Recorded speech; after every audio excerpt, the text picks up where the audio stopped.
Hello and welcome to only IAS. Science की किताब में नाइन्थ आज हम डिस्कस करने वाले हैं चैप्टर नंबर 2, जिसमें हम बात करेंगे सॉल्यूशंस की, सस्पेंशंस की और कोलॉइड्स की। इसके साथ में हम मेटल्स, नॉन मेटल्स और उन सब की तमाम प्रॉपर्टीज भी देखेंगे। डिस्कशन शुरू करने से पहले एक छोटी सी अनाउंसमेंट है। अगर आप चाहते हैं यूपीएससी की होलिस्टिक तैयारी, तो उसके लिए आप हमारे ये तमाम कोर्सेज अवेल कर सकते हैं। कोर्सेज अवेल करने के लिए आपको video.onlyis.in पर विजिट करना पड़ेगा। अगर आपके मन में कोई सवाल है तो आप सवाल पूछ सकते हैं कॉन्टैक्ट अस info@onlyis.com पर। तो यहाँ पर जाकर आप हमसे सवाल पूछ सकते हैं और अगर आप अवेल करना चाहें तो आप अवेल भी कर सकते हैं। जो आपका सेकंड चैप्टर है वो है is matter around us pure. क्या आसपास हमारे जो मैटर है वो प्योर है? तो देखते हैं ओवरव्यू में हमें क्या क्या सीखने मिलने वाला है इस चैप्टर में। सबसे पहले हम पढ़ेंगे व्हाट इज अ मिक्सचर। एक मिक्सचर क्या होता है, क्या क्या टाइप होते हैं मिक्सचर्स के, सॉल्यूशन क्या चीज है, कंसंट्रेशन ऑफ सॉल्यूशन क्या होता है, सस्पेंशन क्या है, कोलाइडल सॉल्यूशन क्या है। उसके बाद हम ये भी देखेंगे कि किस तरीके से हम इन मिक्सचर्स को, इनके कंपोनेंट्स को सेपरेट करते हैं मिक्सचर के।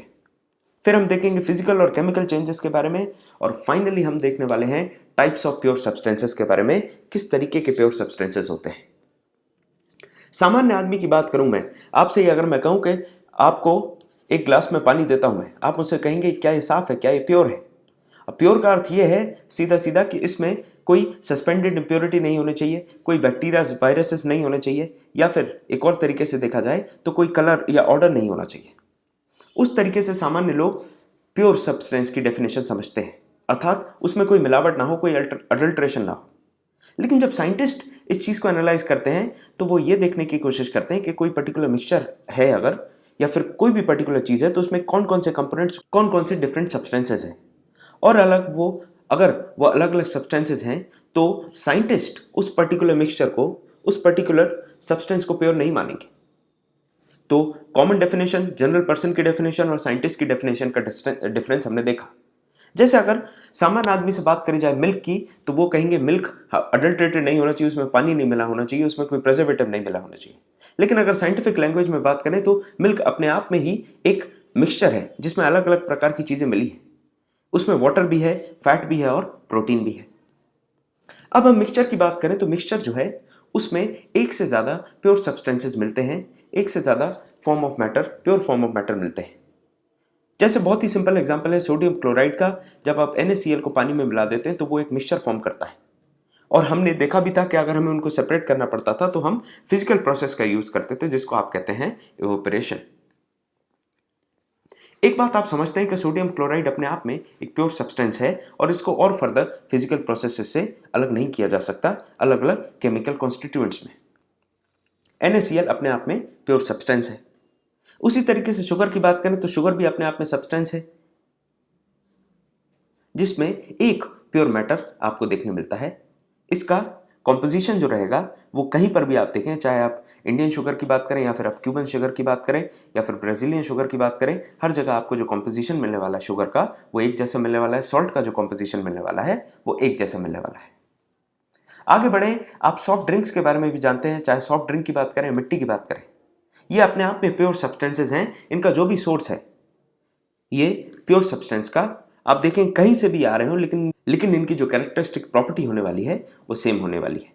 इसीलिए हम ऐसा कह सकते हैं कि जो मिक्सचर होता है उसमें प्योर सब्सटेंसेस होते हैं। A mixture contains pure substances, एक से ज्यादा प्योर सब्सटेंसेस एक मिक्सचर में होते हैं। अब बात करें depending on the nature of components, किस तरीके के कंपोनेंट्स मिक्स किए गए हैं उस मिक्सचर को बनाने में, उस हिसाब से उस मिक्सचर की अलग अलग प्रॉपर्टीज और टाइप्स होती हैं, अलग अलग क्लासिफिकेशंस होता है। सामान्यतः ये एक्सपेरिमेंट आपने किया होगा 9वीं या 10वीं की क्लास में, जब एक फिल्टर पेपर को ले लिया जाता था, उसको इस तरीके से मोड़ा जाएगा, आधे चांद जैसा बना के फिर एक कोन बनाई जाती थी और एक फनल में, एक चुंगी में इसको रख दिया जाता था। ऊपर से आप उसमें पानी डालेंगे तो वो पानी जो है वो नीचे चला जाता है, लेकिन जो इम्प्योरिटी है वो फिल्टर पेपर में ही यहीं पर सेटल हो जाती है। हम बात करें सबसे पहला जो एक मिक्सचर होता है उसकी, जो है सॉल्यूशन। अब सॉल्यूशन क्या होता है? सॉल्यूशन एक होमोजेनियस मिक्सचर होता है टू और मोर सब्सटेंसेस का। एक से होगा तो वो तो प्योर है, एक से ज्यादा सब्सटेंसेस जब मिलेंगे तो मिक्सचर बनेगा। लेकिन सॉल्यूशन की खासियत यह है कि ये एक होमोजेनियस मिक्सचर है। यहां पर आप देखिए कि हम अलग अलग सॉल्यूशंस अपनी रोजमर्रा के जीवन में, डेली लाइफ में देखते हैं। चाहे नींबू पानी की बात कर लीजिए या फिर सोडा वाटर की बात कर लीजिए, वो दोनों ही बढ़िया एग्जाम्पल है सॉल्यूशन के।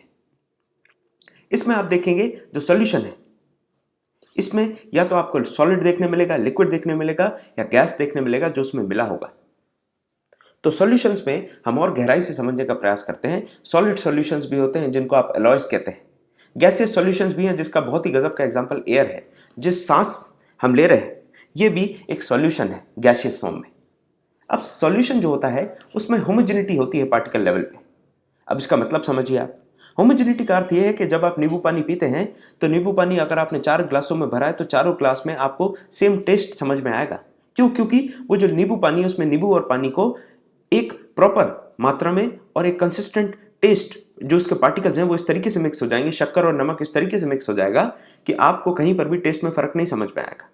इसी को होमोजेनिटी कहते हैं। होमोजेनिटी की वजह से आपको टेस्ट में कोई फर्क समझ में नहीं आ रहा है।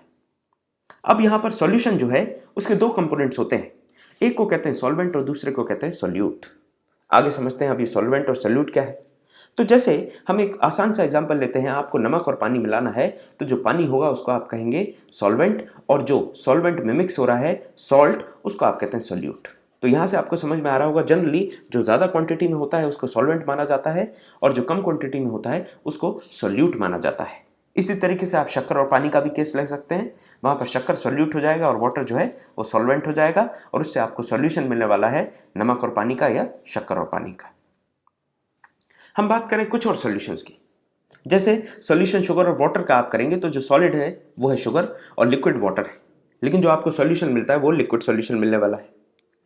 यहां पर सॉल्यूट शुगर हो जाएगा और सॉल्वेंट वाटर है। उसी तरीके से आयोडीन और अल्कोहल की बात करें तो जिससे टिंचर ऑफ आयोडीन बनता है, इसमें आप देखेंगे तो आयोडीन सॉलिड स्टेट में है और अल्कोहल लिक्विड स्टेट में है और आपका जो सॉल्यूशन बनता है वो लिक्विड स्टेट में बनता है। एरेटेड ड्रिंक्स की बात करें, कोको कोला पेप्सी की बात करें तो यहाँ पर आप देखेंगे यहाँ पर सोडा वाटर होता है, उसमें गैस को मिला दिया जाता है तो जो कार्बन डाइऑक्साइड मिलाई जा रही है वो गैस है, वो सॉल्यूट है और जो आपका सॉल्वेंट है वो वाटर है जो लिक्विड है। इसी तरीके से एयर और एयर का मिक्सचर होता है, जैसे गैस है, 2 गैसेस मिक्स होकर एयर बना देती हैं तो एयर भी एक होमोजीनियस मिक्सचर है जिसमें आपको ऑक्सीजन भी देखने मिलती है 21% के आसपास और नाइट्रोजन होती है 78% के आसपास। 78% नाइट्रोजन आपको देखने मिलती है और भी दूसरी गैसें छोटी मात्रा में आपको उसमें मिल जाती है।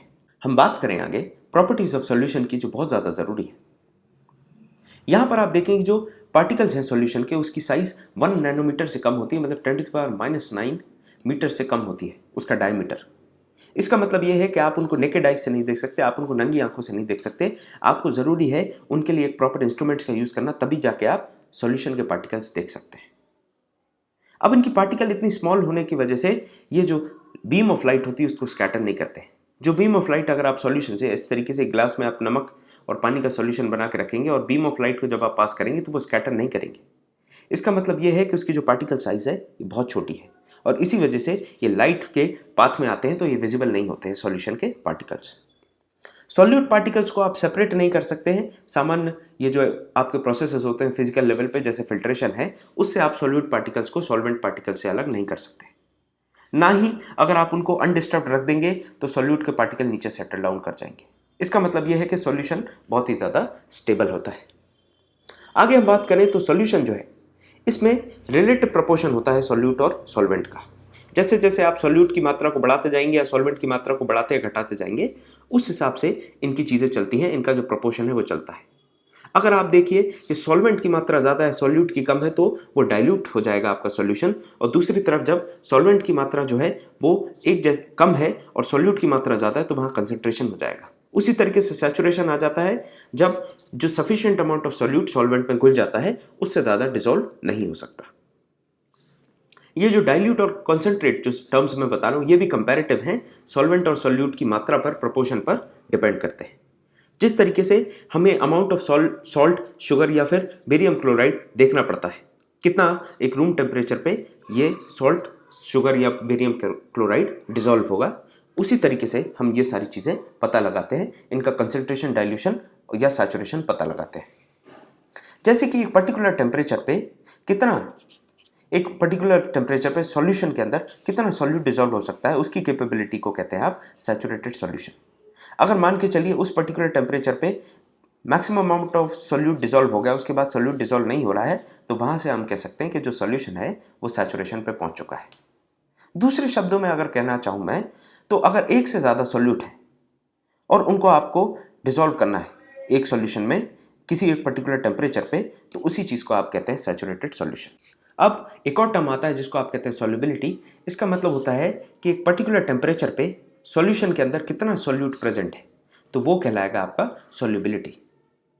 अगर सॉल्यूट जो कंटेन किया जा रहा है सॉल्यूशन के अंदर वो कम है, तो जो सैचुरेशन लेवल है वो कम रहेगा, और उस सैचुरेशन लेवल कम होने की वजह से आप उस सॉल्यूशन को अनसैचुरेटेड कहते हैं। और अगर सॉल्यूट की मात्रा ज़्यादा है तो वो जो सॉल्यूशन है वो सैचुरेटेड सॉल्यूशन हो जाता है। सीधा आप याद रखें, सैचुरेटेड और अनसैचुरेटेड सॉल्यूशन, ज़्यादा कॉम्प्लिकेशंस में हमें जाने की ज़रूरत नहीं है। क्या होगा अगर हम एक पर्टिकुलर सैचुरेटेड सॉल्यूशन को लेते हैं किसी एक टेम्परेचर पे और उसको धीरे धीरे ठंडा करते हैं। यहाँ पर एक बात समझने वाली है कि जो अलग अलग सॉल्वेंट्स होते हैं उनकी सॉल्युबिलिटी डिफरेंट टेम्परेचर्स पे डिफरेंट रहने वाली है। हम बात करें अनसैचुरेटेड सॉल्यूशन की, तो इसमें ज़्यादा सोल्यूट डिसॉल्व हो सकता है। दूसरी तरफ जब सैचुरेटेड सॉल्यूशंस की बात करते हैं तो इसमें एक लिमिट तक सोल्यूट डिसॉल्व हो चुका होता है, इसीलिए इसमें और सोल्यूट डिसॉल्व नहीं होगा।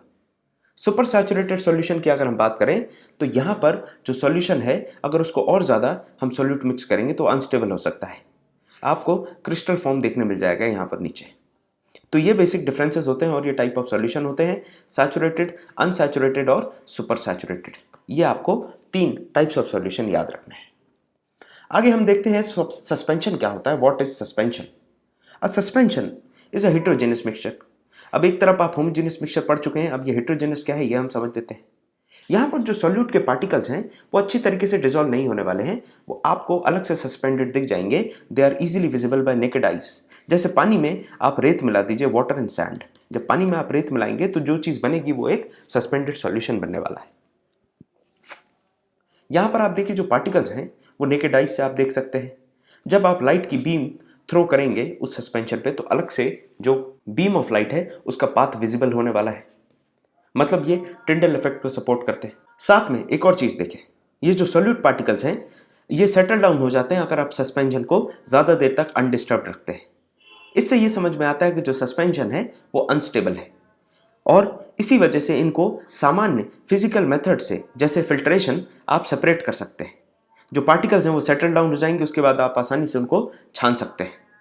और इससे आपको एक और बात समझ में आती है, जब पार्टिकल ब्रेक हो जाते हैं और उसके बाद सेटल डाउन होने के बाद आपको ये जो लाइट स्कैटरिंग का जो फिनोमेना है वो देखने नहीं मिलता है एक सस्पेंशन में। तीसरा एक और टाइप होता है जिसको आप कहते हैं कोलॉइडल सॉल्यूशन। कोलॉइडल सॉल्यूशन की अगर मैं बात करूं तो जो पार्टिकल्स होते हैं कोलॉइड में वो यूनिफॉर्मली स्प्रेड नहीं होते हैं पूरे सॉल्यूशन में, जिसकी वजह से ये है कि उनकी जो साइज होती है वो सस्पेंशन के कंपैरिजन में कम होती है लेकिन सॉल्यूशन के कंपैरिजन में ज़्यादा होती है। तो सस्पेंशन जो है उसमें पार्टिकल्स अलग से दिखते हैं। यहाँ पर एक और बात ध्यान देने वाली कि जो कोलॉइड होता है वो एक होमोजेनियस मिक्सचर जैसा दिखता ज़रूर है लेकिन वो होता एक हेटेरोजेनियस मिक्सचर है, और कोलॉइड का एग्जाम्पल है मिल्क। इसके पार्टिकल्स जो होते हैं उनकी साइज स्मॉल होती है, इसीलिए इनको भी आप नेकेड आइज से नहीं देख सकते। लेकिन एक इंपॉर्टेंट जो कैरेक्टरिस्टिक है कोलॉइड का वो ये है कि जब आप light beam of light pass होगी तो वो पाथ ऑफ लाइट ड्रॉ करते हैं, इस तरीके से आपको दिखेगा। लेकिन सॉल्यूशन में ये चीज़ आपको विजिबल नहीं होने वाली। ये मेजर डिफरेंस है एक सॉल्यूशन और कोलॉइड में अगर आप फिजिकली देखना चाहें तो। और ये जो scattering of beam of light होती है इस फिनोमेना को आप कहते हैं टिंडल इफेक्ट। ये टिंडल नाम के एक साइंटिस्ट हैं, उनके नाम पे ये रखा गया इसलिए इसका नाम टिंडल इफेक्ट पड़ जाता है। जब आप fine beam of light enter करती है किसी रूम में, आपने देखा होगा एक छोटे से होल से, खिड़की से, झरोके से, तो भी जो इफेक्ट आता है उसको टिंडल इफेक्ट कहते हैं। ये जो स्कैटरिंग हो रही है लाइट की वो हो रही है जो डस्ट के पार्टिकल और स्मोक के पार्टिकल हवा में है उनकी वजह से। आपको इसी तरीके का टिंडल इफेक्ट फिनोमेना देखने मिलता है जब डेंस फॉरेस्ट में बीच में उनकी कैनोपी से हल्की सी जगह से जब धूप निकल के आती है, वो भी टिंडल इफेक्ट का एग्जाम्पल है। ये आप जंगलों में देख सकते हैं या फिर लश ग्रीन प्लांटेशंस वगैरह में आप ये देख सकते हैं। वहाँ पर जो मिस्ट के टाइनी ड्रॉपलेट पार्टिकल्स होते हैं वाटर के, वो काम करते हैं ये लाइट को स्कैटर करने का। तो जो कोलॉइड है वो डिस्पर्स होता है एयर में, जो पार्टिकल है वो एक तरीके से काम करती है कोलॉइडल सॉल्यूशन जैसा। हम बात करें कोलॉइड का, तो हमने बताया कि कोलॉइड एक हेट्रोजीनियस मिक्सचर होता है जिसमें जो पार्टिकल की साइज होती है वो बहुत छोटी होती है, इसीलिए आप इंडिविजुअली इसको नहीं देख सकते। बीम ऑफ लाइट को स्कैटर करती है। साथ ही साथ अगर आप इसको रख देते हैं थोड़ी देर के लिए अनडिस्टर्ब, तो इसके पार्टिकल्स नीचे नहीं बैठते हैं, नहीं सेटल डाउन होते हैं। मतलब कोलॉइड जो होता है वो भी स्टेबल होता है। सस्पेंशन स्टेबल नहीं होता है, सॉल्यूशन स्टेबल होता है और कोलॉइड भी स्टेबल होता है। इसी वजह से इनको सेपरेट करना कठिन हो जाता है। आप सिंपल प्रोसेस ऑफ फिल्ट्रेशन से कोलॉइडल पार्टिकल्स को सेपरेट नहीं कर सकते। इससे हम आते हैं एक नई टेक्निक पे, एक स्पेशल टेक्निक जो पर्टिकुलरली कोलॉइड्स के लिए यूज करी जाती है, जिसको आप कहते हैं सेंट्रीफ्यूगेशन। यहां पर जो कोलॉइडल पार्टिकल्स हैं उनको सेपरेट करने का यह तरीका है। कोलॉइड्स में जिस तरीके से सॉल्यूशन में आपने देखा होगा सॉल्यूट एंड सॉल्वेंट, उसी तरीके से कोलॉइड में dispersed phase and dispersion medium होते हैं। तो जो सॉल्यूट होता है उसको कहा जाता है कोलॉइडल टर्मिनोलॉजी में डिस्पर्स्ड फेस, और जो आपका सॉल्वेंट होता है उसको कोलॉइडल भाषा में कहा जाएगा, कोलॉइडल फॉर्म में कहा जाएगा डिस्पर्जन मीडियम। यहां पर आप देखिए अलग अलग एग्जांपल्स दिए हैं कोलॉइड के। सॉलिड और सॉलिड जब मिलते हैं तो सॉलिड सॉल्ट बनता है। इसका एग्जांपल है जैसे ग्लासेस हैं, कलर्ड ग्लासेस हैं, जेम स्टोन्स हैं, ये एग्जांपल है आपके सॉलिड सॉल्ट के। आगे हम बात करें तो जब सॉलिड और लिक्विड मिलते हैं, डिस्पर्स फेज में सॉलिड है और डिस्पर्जन मीडियम में लिक्विड है, तो सॉल बनता है। सॉल क्या है? ये पेंट्स और जो सेल फ्लूइड्स हैं ये सॉल है। सॉलिड और गैस जब मिलते हैं तो एरोसॉल बनता है, जिसमें स्मोक और डस्ट एरोसॉल का एग्जांपल है। जब डिस्पर्स फेस में लिक्विड रहने वाला है और डिस्पर्जन मीडियम में सॉलिड रहने वाला है, तब होता है जेल। जो आपने बालों में लगाते हैं वो वाला जेल देख लीजिए, चीज बटर है, जेलीज हैं, ये सारे एग्जांपल कोलॉइड के हो जाते हैं। जब लिक्विड और लिक्विड है तब इमल्शन फॉर्म होता है, जैसे मिल्क एक इमल्शन का एग्जांपल है और हेयर क्रीम जो होता है वो भी इमल्शन का फॉर्म है।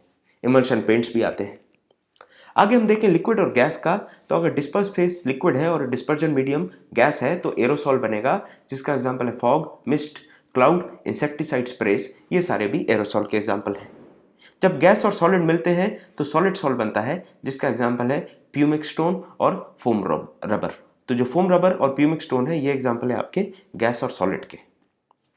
और जब गैस और लिक्विड बनते हैं तो फोम बनता है। फोम में आपकी जो शेविंग फोम है वो भी है, और भी विप क्रीम्स और भी तमाम जो चीज़ें होती हैं वो आपकी सॉलिड लिक्विड से फोम बनती है, एक कोलॉइडल एग्जांपल।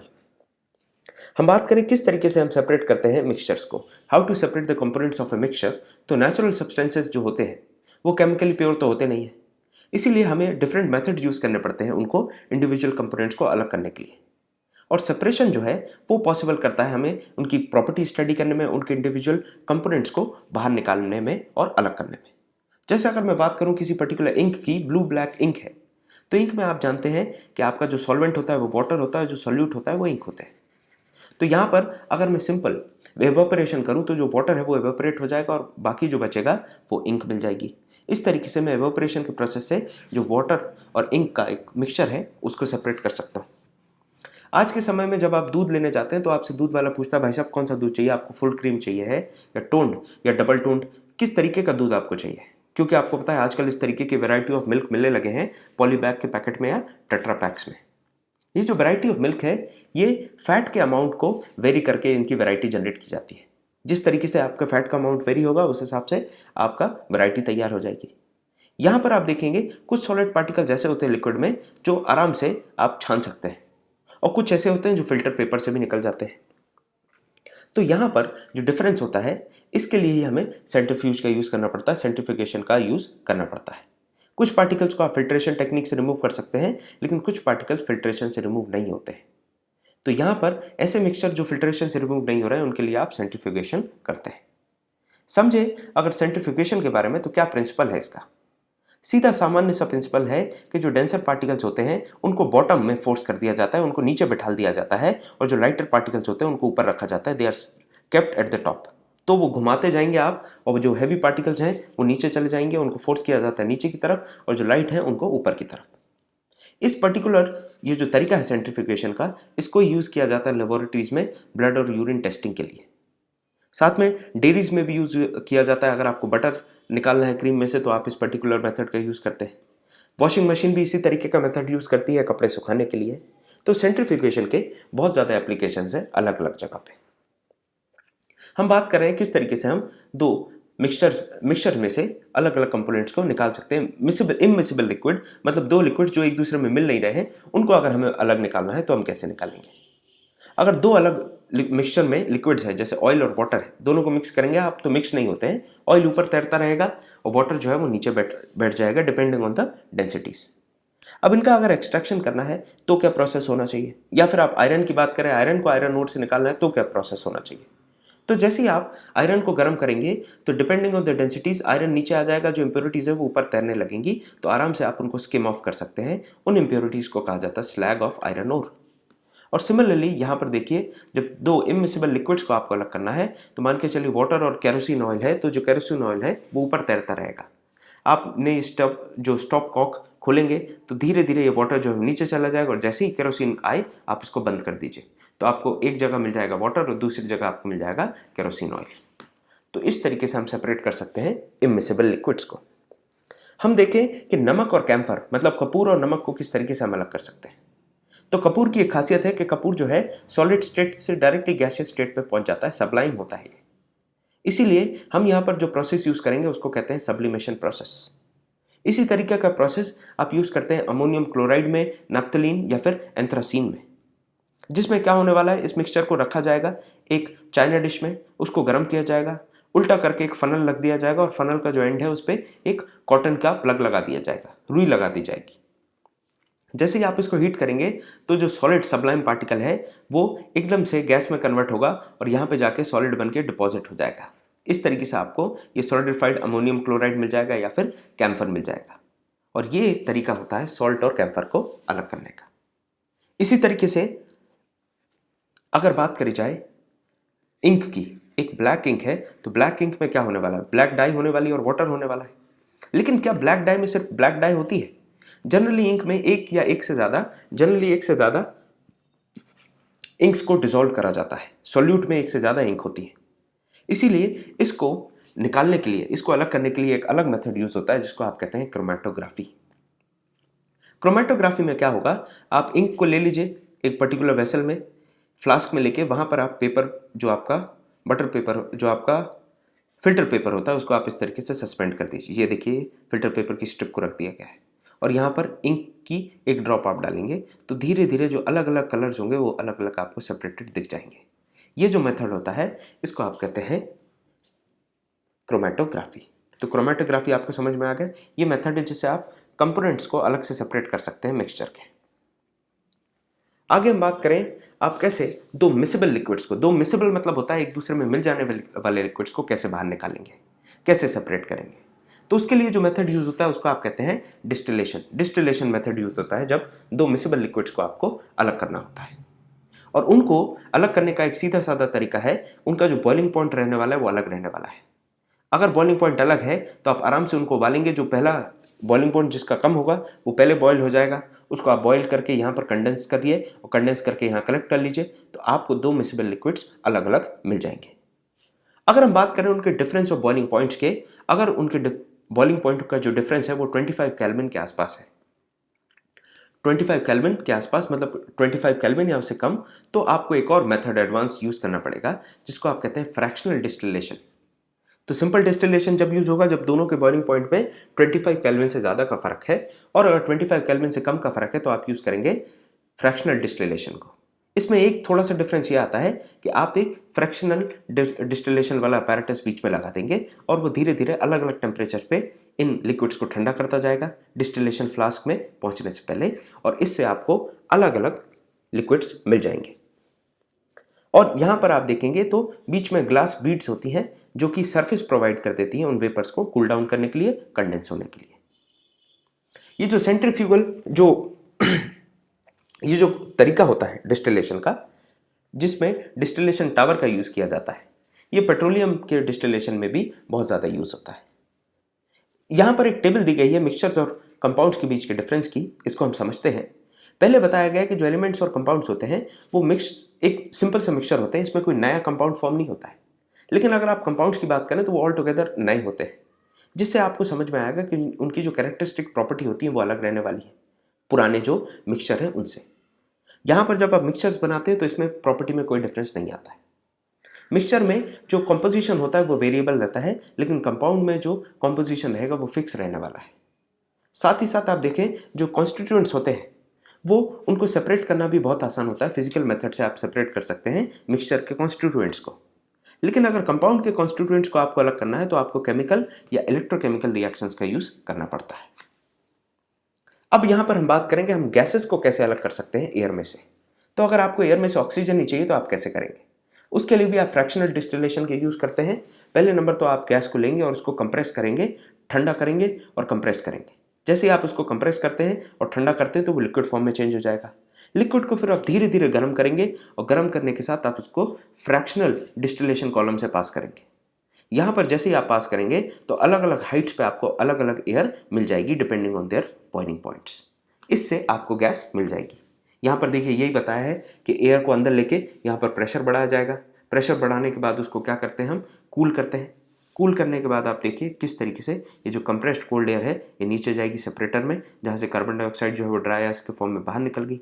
बाकी जो गैस है वो यहाँ पर एक्सपेंड होगी और यहीं पर आप देखने वाले हैं धीरे धीरे अलग अलग कॉलम्स में बैठकर आपकी नाइट्रोजन और आर्गन अलग कर दी जाएगी और ऑक्सीजन को इकट्ठा करके यहाँ पर स्टोर कर लिया जाएगा। ये प्रोसेस होता है आपका गैस में एयर में से गैस निकालने का। अब हम बात करें एक और एक्सपेरिमेंट जो किताब में दिया है कि कॉपर सल्फाइड अगर आपको निकालना है एक पर्टिकुलर इंप्योर सब्सटेंस से तो आप क्या करेंगे। एक मेथड होता है जिसको आप क्रिस्टलाइजेशन कहते हैं। इसका यूज किया जाता है अगर आपको प्योरिफाइड सॉलिड्स को ऑब्टेन करना है। जैसे सॉल्ट अगर आपको चाहिए है सी वाटर में से तो आप क्या करते हैं, आप सॉल्ट सी वाटर को लेंगे, उसको बॉयल करेंगे, उसके बाद आपको क्रिस्टल सॉल्ट मिल जाते हैं। ये जो क्रिस्टलाइजेशन की टेक्निक है ये सिंपल इवेपोरेशन टेक्निक से बहुत ज़्यादा अच्छी है।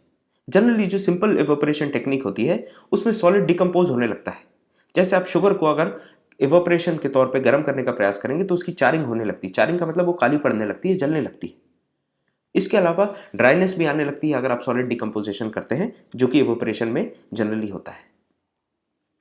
इसके अलावा कुछ इम्प्योरिटीज भी बची रह जाती हैं, उस सॉल्यूशन में डिसॉल्व रह जाती हैं फिल्ट्रेशन के बाद भी। तो यहाँ पर आपको समझ में आ गया आप इवेपोरेशन भी यूज़ नहीं कर सकते और उसके साथ आप फिल्ट्रेशन भी यूज़ नहीं कर सकते। एक तरफ आपके कुछ फ़ायदे हैं, जैसे कि अगर आप इवेपोरेशन कर रहे हैं तो उससे सॉलिड कंटामिनेट हो सकता है, दूसरी तरफ आप फिल्ट्रेशन कर रहे हैं तो उससे पूरी इम्प्योरिटीज़ नहीं निकल रही है। तो यहाँ पर अगर हम क्रिस्टलाइजेशन की बात करें तो उसकी कहाँ कहाँ पर एप्लीकेशंस है ये देखते हैं। पहले तो आपका नमक का जो समुद्र है, सी है, उसमें से नमक निकालना हो तो उसके लिए यूज़ कर सकते हैं। फिटकरी जो एलम होता है उसके अगर आपको क्रिस्टल चाहिए उसके लिए आप यूज़ कर सकते हैं। इसके अलावा और भी नई नई सेपरेशन टेक्निक्स आती जा रही हैं in age the advancement in technology is going on. इसका बेस्ट एग्जांपल आपको देखने मिलता है जब ड्रिंकिंग वाटर सप्लाई होती है आपके घरों तक, तो वो किस तरीके से काम करता है, वो भी एक सेपरेशन टेक्निक है। आप देखेंगे एक रिजर्वायर होगा, हो सकता है नदी हो या फिर एक डैम हो या फिर एक बड़ी पानी की टंकी हो, इस तरीके से एक रिजर्वायर होगा। उसमें से जो वाटर है उसको एक चैम्बर में डाला जाएगा जहां जिसको आप कहते हैं सेडिमेंटेशन टैंक। यहाँ पर जो भी सस्पेंडेड इम्प्योरिटी है वो बैठ जाएंगी। फिर उसके बाद फर्दर लोडिंग टैंक में डाला जाएगा जहाँ पर जो सेडिमेंट्स हैं, जो सस्पेंडेड इम्प्योरिटीज़ हैं, उनको फर्दर रिमूव करा जाएगा। फाइनली आप जाते हैं एक फिल्ट्रेशन टैंक में पानी को भेजा जाता है जहाँ पर कोर्स ग्रेवल होती है, फाइन सैंड होती है। यहाँ पर वाटर को इंट्रोड्यूस किया जाता है और इससे जब वाटर बाहर निकलता है तो फाइनली एक चैम्बर में जाता है, क्लोरिनेशन चैम्बर में, जहाँ पर बैक्टीरिया जो पानी में है उसको मार डाला जाता है, ब्लीचिंग कर दी जाती है पानी की और फिर वो हमारे घरों को सप्लाई करा जाता है। आगे चलते हैं हमारे चैप्टर के अनदर डिस्कशन पे, जो कि है फिजिकल एंड केमिकल चेंजेस के ऊपर। फिजिकल और केमिकल चेंजेस की बात करें तो आप देखते होंगे जैसे कि प्रॉपर्टी है, कलर है, हार्डनेस है, रिजिडिटी है, फ्लूइडिटी है, डेंसिटी है, मेल्टिंग पॉइंट, बॉइलिंग पॉइंट, ये सारी चीज़ें जो हैं वो फिजिकल प्रॉपर्टीज में आती हैं। आप देखेंगे जो इंटर कन्वर्शन होता है स्टेट्स का, जैसे फिजिकल चेंज आते हैं, इन चेंजेस को आप देखें तो इनमें कॉम्पोजिशन में कोई बदलाव नहीं आ रहा है, इनका जो केमिकल नेचर है उसमें कोई बदलाव नहीं आ रहा है। जैसे लकड़ी है, लकड़ी को अगर मैं छोटे टुकड़ों में काट दूं तो उसके कॉम्पोजिशन में चेंज नहीं आ रहा है, लेकिन उसकी दूसरी तरफ अगर मैं लकड़ी को जला दूं तो उसके केमिकल कॉम्पोजिशन में चेंज आने लगता है। एक बहुत अच्छा एग्जांपल दिया है आइस का। आइस लीजिए, वाटर लीजिए या फिर आप वाटर वेपर को ले लीजिए, सारे जो है इनकी जो प्रॉपर्टीज़ हैं, फिजिकल प्रॉपर्टी अगर आप देखें तो अलग होने वाली हैं, लेकिन इनकी जो केमिकल प्रॉपर्टीज़ हैं ये सेम रहेंगी। पानी हो या कुकिंग ऑयल, दोनों ही लिक्विड है, लेकिन इनकी फिजिकल प्रॉपर्टी सेम होने के बाद इनके केमिकल कैरेक्टरिस्टिक्स में बहुत ज़्यादा फर्क है। जैसे अगर हम बात करें पानी की और ऑयल की तो इनका जो ऑर्डर होगा, जो इनमें से खुशबू आती है वो अलग होने वाली है, इनकी जो इनफ्लेमेबिलिटी है वो अलग है। एक तरफ जहां पानी आग बुझाने का काम आता है, दूसरी तरफ जो ऑयल है वो बड़े आराम से जलता है। तो आग लगाने का काम ऑयल आता है, लेकिन केमिकल प्रॉपर्टीज देखें तो दोनों की इनवर्स है। फिजिकली तो दोनों ऑयल है, लिक्विड, दोनों लिक्विड के फॉर्म में है। इसी तरीके से हम बात करें केमिकल चेंजेस की, तो अगर आप कोई चीज़ जलाते हैं तो उसके अंदर केमिकल चेंजेस आने लगते हैं। जहां पर क्या हो रहा है, वो ऑक्सीजन के साथ रिएक्ट करेगा और उसके कॉम्पोजिशन में चेंज आने लगेगा। उसकी जो आपकी केमिकल प्रॉपर्टीज है वो भी चेंज होती हैं, और हमें जो मिलता है वो एक नया सिस्टम मिलता है, एक नया सब्सटेंस मिलता है। इसीलिए ये जो चेंज आ रहा है, ये जो केमिकल चेंज आ रहा है, इस केमिकल चेंज को केमिकल रिएक्शन भी कहा जाता है। हम बात करें किस प्रकार के प्योर सब्सटेंसेस होते हैं, टाइप्स ऑफ प्योर सब्सटेंसेस किस प्रकार के, कितने प्रकार के होते हैं। इसमें एक साइंटिस्ट का नाम आता है जिनका नाम है रॉबर्ट बॉयल्स। इन्होंने पहली बार साइंटिफिक एनालिसिस किया था और टर्म यूज किया था एलिमेंट 1661 में। फर्दर आप देखेंगे तो एंटोन एल लवोसियर 1743 से 94, ये एक फ्रेंच केमिस्ट थे। इन्होंने भी एक्सपेरिमेंट्स किए थे जहां पर इन्होंने डेफिनेशन ऑफ एलिमेंट्स का यूज़ किया था और इस पर डिस्कशन किया था और काफ़ी ज़्यादा रिसर्च किया था। इन्होंने डिफाइन किया एलिमेंट को as a basic substance, as a basic form of matter, जिसको आप और फर्दर सिंपलर सब्सटेंसेस में नहीं तोड़ सकते किसी भी केमिकल रिएक्शन से।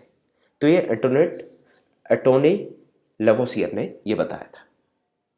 हम बात करें प्रॉपर्टीज ऑफ मेटल की, तो आप जानते हैं मेटल्स जो होते हैं वो चमकीले होते हैं। उनका जो कलर होगा वो सिल्वर ग्रे या येलो कलर के, गोल्डन येलो के आसपास आपको मेटल्स देखने मिलते हैं। ये हीट के, इलेक्ट्रिसिटी के गुड कंडक्टर्स होते हैं।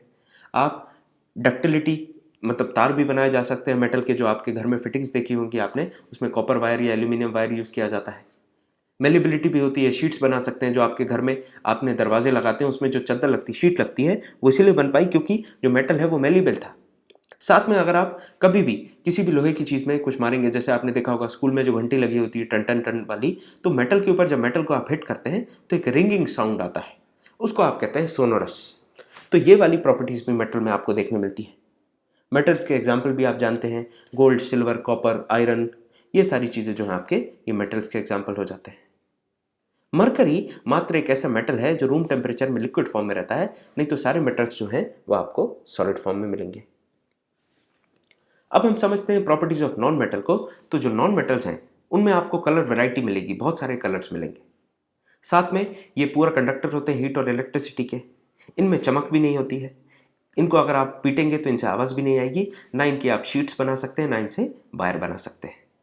इनके एग्जाम्पल्स हैं hydrogen, oxygen, iodine, carbon, bromine और क्लोरीन। इस तरीके से और भी नॉन मेटल्स हैं जो आप पढ़ सकते हैं।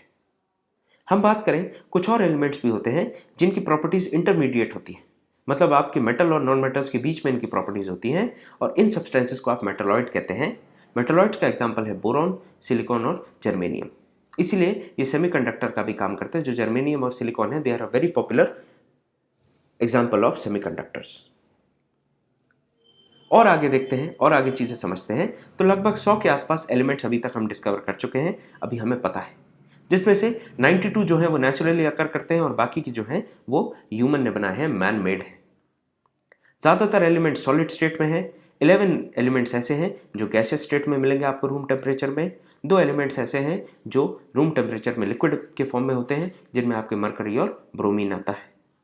कुछ एलिमेंट्स हैं जैसे गैलीलियम और सीसियम हो गए, ये लिक्विड बन जाते हैं, हल्का सा अगर आप रूम टेम्परेचर बढ़ाते हैं तो ये लिक्विड के फॉर्म में आ जाते हैं, गैलियम और सीसियम। एक और बात अगर मैं बताऊं कंपाउंड्स के बारे में, अभी हमने कंपाउंड्स के बारे में टेबुलर कॉलम में समझा है। तो एक कंपाउंड क्या होता है? कंपाउंड में 2 से ज़्यादा एलिमेंट्स, 2 और मोर देन 2 एलिमेंट्स आपको देखने मिलते हैं। ये केमिकल कंबाइन करते हैं एक दूसरे से एक फिक्स प्रोपोर्शन में। यहाँ पर प्रोपोर्शन अगर फिक्स नहीं होगा तो वो कंपाउंड होके उसको आपको मिक्सचर कहना पड़ेगा। कंपाउंड में खासियत ये है कि जो सब्सटेंसेस मिक्स हो रहे हैं, एलिमेंट्स मिक्स हो रहे हैं, उनका एक फिक्स्ड कंपोजिशन होने वाला है। हाइड्रोजन है जैसे, तो वो कलरलेस है, ऑर्डरलेस है और कंबस्टेबल है। इसीलिए हाइड्रोजन से हम हाइड्रोजन फ्यूल एक्सट्रैक्ट करने का या फिर हम और जगह पर हाइड्रोजन का यूज़ करते हैं। एडवांस इंजन्स भी बनाने की बात करते हैं कि कहीं ना कहीं हम हाइड्रोजन के पावर को हार्नेस कर पाएँ, क्योंकि हाइड्रोजन कंबस्टेबल है। एक और एक्सपेरिमेंट आपने अगर किया होगा, रॉटन एग स्मेल आती है जिसमें बहुत अजीब सी गंदी सी स्मेल आती है, वो एक्सपेरिमेंट आपने 9th या 10th क्लास में किया होगा अपने स्कूल में। वो जो बदबू आती है, जो कलरलेस गैस होती है, इसकी बहुत गंदी बदबू आती है रॉटन एग जैसी, वो होता है हाइड्रोजन सल्फाइड। जब आप दो एलिमेंट्स को गर्म करते हैं तो यहाँ से क्या मिलता है, आपको एक कंपाउंड मिलता है जिसकी प्रॉपर्टीज जो होती हैं वो बिल्कुल अलग होने वाली है जो एलिमेंट्स कंबाइन हुए हैं उनसे। तो अगर हम हमारे डिस्कशन को समराइज करने का प्रयास करें तो आप देखिए, जो मैटर होता है वो आपको 3 स्टेट्स में मिलता है, सॉलिड, लिक्विड और गैस में। वहीं पर और फर्दर क्लासिफिकेशन आता है प्योर सब्सटेंस और मिक्सचर्स का। मिक्सचर्स की अगर हम बात करें तो यहाँ पर कॉम्पोजिशन फिक्स नहीं होता है, और इसमें आते हैं आपके होमोजीनियस और हेट्रोजीनियस मिक्सचर्स। होमोजीनियस में यूनिफॉर्म कॉम्पोजिशन होगा जिसमें आपको सॉल्यूशन और कोलॉइड सॉल्यूशन देखे, और यहाँ पर हेट्रोजीनियस में आपने सस्पेंशन देखा और कोलॉइड देखा। यहाँ पर आप देखेंगे सॉल्यूशन में शुगर एंड वाटर का एग्जाम्पल था, सॉल्ट एंड वाटर का एग्जाम्पल था, ये सारे एग्जाम्पल आपने देखे। साथ में आप हेट्रोजीनियस में आपने देखा होगा सैंड का बताया था, सैंड एंड वाटर का मिक्सचर देख लीजिए, सैंड एंड सॉल्ट का मिक्सचर देख लीजिए, ये सब आपके हेट्रोजीनियस मिक्सचर में आएंगे। उसी तरीके से प्योर सब्सटेंसेस की अगर बात करें तो प्योर सब्सटेंस में एलिमेंट्स और कंपाउंड्स आते हैं। एलिमेंट्स जिनको आप फर्दर ब्रेक नहीं कर सकते हैं सिंपलर सब्सटेंसेस में, और जो कंपाउंड्स हैं उनको आप फर्दर ब्रेक कर सकते हैं।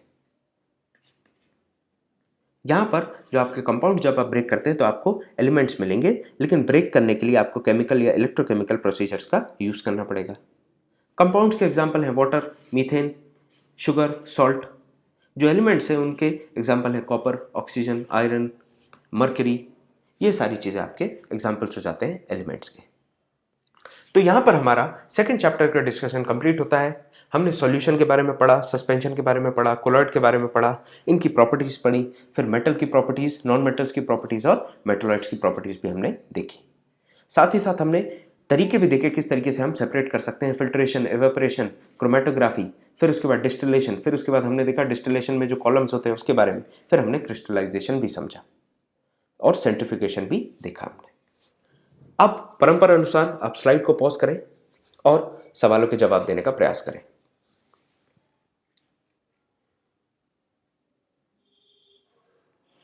उम्मीद करता हूं आपने जवाब बना लिया होगा। सवाल है, what is the name of metal which exist in liquid state at room temperature. तो यहां पर आपको जवाब मालूम है, मेटल पूछा जा रहा है, और मेटल जो है वो मरकरी अकेला है। अगर एलिमेंट्स पूछे जाते तो एलिमेंट्स में आप मरकरी भी बोलते, मरकरी के साथ आप ब्रोमीन का भी नाम लेते, लेकिन यहां पर आपको पता है मेटल की बात करी जा रही है और मरकरी अकेला ऐसा मेटल है। दूसरा सवाल है, when the liquid is spun rapidly, the denser particles are forced to the bottom and the lighter particles stay at the top। ये प्रिंसिपल कहाँ यूज़ करा जाता है, ये भी हमने डिस्कस किया था कि सेंट्रिफ्यूगेशन में यूज़ करा जाता है। जब आपको कोलॉइडल पार्टिकल्स को रिमूव करना पड़ता है तब आप इस मेथड को यूज़ करते हैं। आगे पढ़ते हैं हम तीसरा सवाल, जो है which of the following non metal is a good conductor of electricity. ये आप अच्छे से जानते हैं। पहली बात तो नॉन मेटल की बात करी जा रही, तो जो भी मेटल दिखें काट दीजिए, एल्यूमिनियम मेटल है काट दीजिए, गोल्ड काट दीजिए मेटल है। सिलिकॉन और जर्मेनियम आपके जो हैं वो मेटलॉइड्स में आते हैं, वो मेटल नहीं है, दे आर मेटलॉइड्स, और ये सेमीकंडक्टर्स होते हैं। तो यहाँ पर अगर नॉन मेटल की बात करी जा रही है तो वो ग्रेफाइट है, क्योंकि अगर सिर्फ आप कंडक्शन के पॉइंट ऑफ व्यू से देखेंगे तो सिलिकॉन भी कंडक्ट करता है, लेकिन silicon is not a non metal, it is a metalloid having the property of both of them. तो यहाँ पर आपका जो आंसर हो जाता है वो सी फॉर कैट है, ग्रेफाइट। तो यहाँ पर हमारा सेकंड चैप्टर का डिस्कशन खत्म होता है। लेक्चर देखने के लिए बहुत बहुत धन्यवाद।